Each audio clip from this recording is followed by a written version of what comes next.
najbolj pustila vtis, je to, da božanstvo, ki se lahko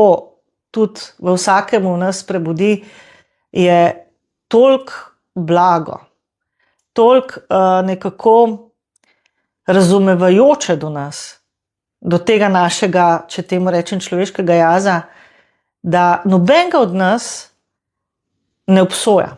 ne sodi, ne obtožuje.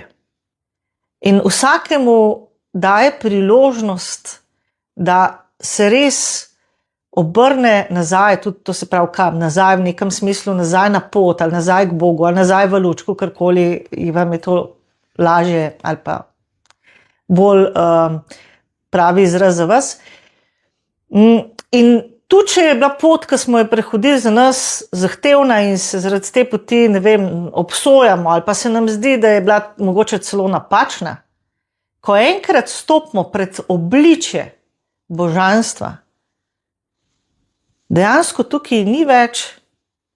tistega, zakaj se mi je to zgodilo, a se mi je res mogel, kdo me bo zdaj tukaj za to obsojal, kaj moram zdaj narediti, da bom spet lahko dobil ljubezen in podobno.